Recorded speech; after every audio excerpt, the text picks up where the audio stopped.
If your off-grid solar system looks like this, where your protection box trips, hits a certain amperage, or in this case hits exactly 3 amps, and starts counting down from 60 to 0, the second you turn on your electric stove, do not panic. Your stove isn't broken, and your solar system isn't ruined. This is a simple programming mistake made during installation. In this video, I will show you exactly why it's happening and how to change the settings to fix it in under 2 minutes. Here is the issue. This inverter is rated for 3,500 watts, which means it can easily handle about 15 amps of continuous power.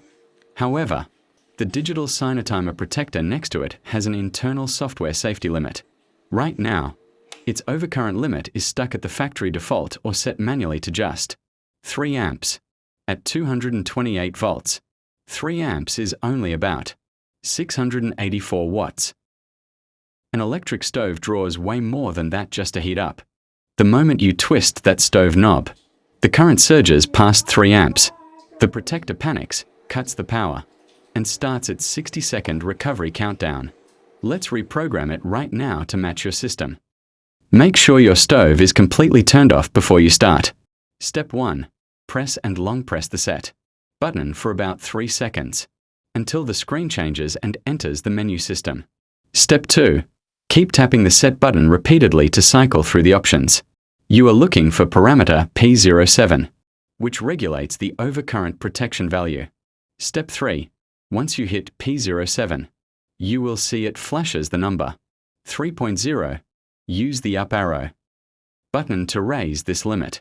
Since our inverter can handle 3,500 watts, we want to safely raise this limit to 11 amps or 15 amps.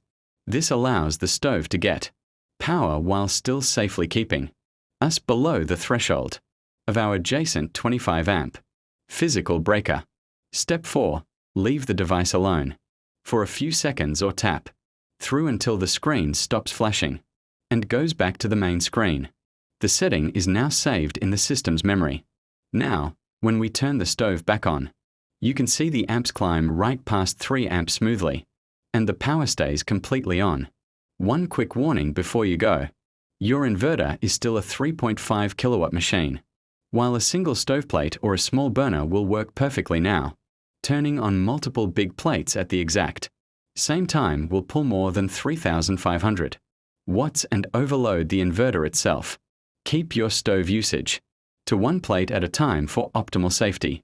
If this quick tutorial saved your day, please drop a like and subscribe for more straightforward solar and electrical fixes.